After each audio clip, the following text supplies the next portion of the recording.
हे दोस्तों, this is Mukesh. Well, कभी कभी हम लोग अपने डे टू डे लाइफ में इस तरीके के सेंटेंस को बोलते हैं जहाँ पर हम लोग कहते हैं भले ही मैं सुबह से शाम तक पढ़ाता हूँ पर फिर भी मुझे पर्याप्त पैसे नहीं मिलते हैं। भले ही तुम मुझे भूल जाओ लेकिन मैं तुम्हें कभी नहीं भूलूंगा। भले ही वो अंग्रेजी बोलता हो पर फिर भी मैं उससे अच्छा अंग्रेजी बोल सकता हूँ। वेल दोस्तों, इस तरीके के सेंटेंस को इंग्लिश में बोलने के लिए कौन सा स्ट्रक्चर का यूज किया जाता है? वेल, यहाँ पर जो वर्ड आया भले ही, इसको इंग्लिश में क्या बोलते हैं? और इसके जगह भले ही के जगह आप बोल सकते हैं क्यों ना तुम वहाँ चले जाओ तब फिर भी तुम नेता नहीं बन सकते। क्यों ना मैं सुबह से शाम तक पढ़ाता हूँ पर फिर भी मुझे पर्याप्त पैसे नहीं मिलते हैं। तो क्यों ना या भले ही, तो इसके लिए हम लोग वर्ड यूज करते हैं इवन इफ। वेल दोस्तों, अब बात करते हैं इसके स्ट्रक्चर की। वेल, स्ट्रक्चर में सबसे पहले राइट करेंगे इवन इफ, और इवन इफ को राइट करने के बाद हम लोग लगाएंगे सब्जेक्ट, और सब्जेक्ट को लिखने के बाद वर्ब का फर्स्ट फॉर्म या नहीं तो V5 लगाएंगे। V1 या V5 में से कोई एक लगाना पड़ेगा। यदि subject I we you they plural noun रहेगा तो V1 लगाएंगे। यदि subject he she it singular noun रहेगा तो V5 लगाएंगे। उसके बाद कोई ऑब्जेक्ट राइट कर देंगे। अब यहाँ पर बात आती है उसके बाद क्या लिखेंगे, तो उसके बाद लगाएंगे कमा, और कमा को लिखने के बाद यदि आप इंग्लिश बोल रहे हैं वाइल स्पीकिंग, आप यहाँ पर जो वर्ड मैं आप लोग को बताने जा रहा हूँ इन वर्ड को चाहे तो आप नहीं भी बोल सकते हैं, जैसे कि still, then also, even then, yet, इन चारों में से कोई भी आप लगा सकते हैं। ये इंटरचेंजेबल है, चाहे हिंदी में कुछ भी आए लेकिन आपको इंग्लिश में यही चारों में से कोई एक राइट करना पड़ेगा। और उसके बाद एक कंप्लीट सेंटेंस राइट कर देंगे। यदि आप बोल रहे हैं तो इन वर्ड का नहीं भी यूज कर सकते हैं, लेकिन आपको यदि सेंटेंस में खालीपन बुझाए तो आप इन चारों में से किसी का भी यूज कर सकते हैं। वेल, किस तरीके से लेते हैं कुछ एग्जांपल्स ताकि आपको ये स्ट्रक्चर और भी कमाल तरीके से समझ में आ जाए। वेल, आज का पहला सेंटेंस है भले ही वो गरीब है पर फिर भी वो ईमानदार है। वेल, इस सेंटेंस के लिए बोलेंगे even if he is poor still he is honest. Even if he is poor still he is honest. Next sentence, भले ही तुम मुझे भूल जाओ लेकिन मैं तुम्हें कभी नहीं भूलूंगा।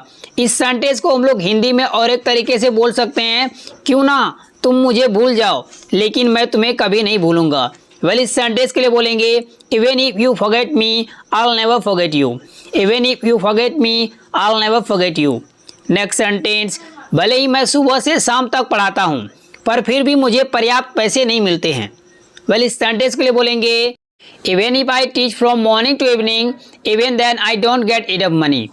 Even if I teach from morning to evening, even then I don't get enough money. आप even then नहीं भी बोल सकते हैं।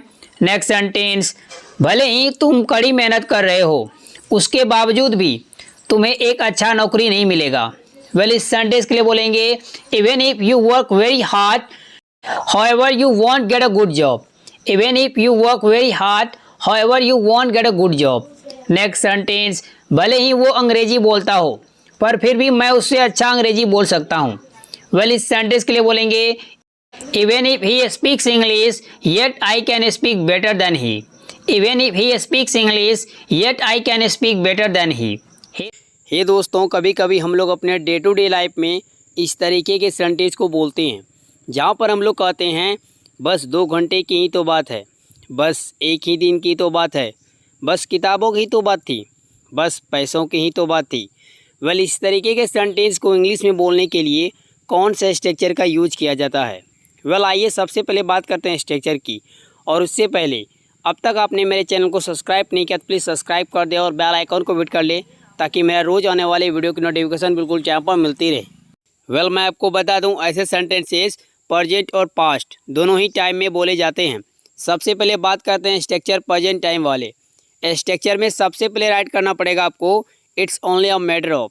It's only a matter of. उसके बाद लगाना है आपको अदर वर्ड्स। इस अदर वर्ड्स में आपको कोई नाउन भी आ सकता है और कोई टाइम भी आ सकता है। जो भी वर्ड आएगा आपको अदर वर्ड्स में राइट कर देना है। वेल, लेते हैं कुछ एग्जांपल्स ताकि आपको स्ट्रक्चर और भी अच्छे से समझ में आ जाए। वेल, आज का पहला सेंटेंस है बस 2 घंटे की तो बात है, उसके बाद हम लोग घर चलेंगे। वेल, इस सेंटेंस के लिए कहेंगे it's only a matter of 2 hours after that will go home. Well, we will को शॉर्ट में विल पढ़ते हैं। ऐसे तो जनरली आई और वी के साथ सेल लगाया जाता है, बट आप स्पोकन में मॉडर्न इंग्लिश में सबके साथ विल लगा सकते हैं। नेक्स्ट सेंटेंस, बस एक दिन की ही तो बात है, उसके बाद वो आ जाएगा। वेल इस सेंटेंस के लिए कहेंगे it's only a matter of one day after that he will come. It's only a matter of one day after that he will come. Next sentence, बस 100 रुपये की ही तो बात है, मैं तुम्हें 2 दिन के अंदर लौटा दूंगा। वेल इस सेंटेंस के लिए कहेंगे it's only a matter of 100 rupees, I will return you with in 2 days. It's only a matter of 100 rupees, I will return you with in 2 days. Well दोस्तों, अब बात करते हैं ऐसे सेंटेंसेस को पास्ट में किस तरीके से बोलते हैं, और उससे पहले जानते हैं स्ट्रक्चर।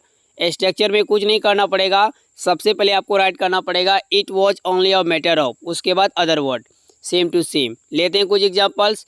बस किताबों की ही तो बात थी। वेल इस सेंटेंस के लिए बोलेंगे it was only a matter of books. It was only a matter of books. Next sentence, बस पैसों की ही तो बात थी, तुम लोग लड़ाई क्यों कर रहे थे। वेल इस सेंटेंस के लिए बोलेंगे it was only a matter of money, why were you fighting. It was only a matter of money, why were you fighting. हे दोस्तों, अच्छी बात यह है कि अब से आप इसका PDF भी डाउनलोड कर सकते हैं।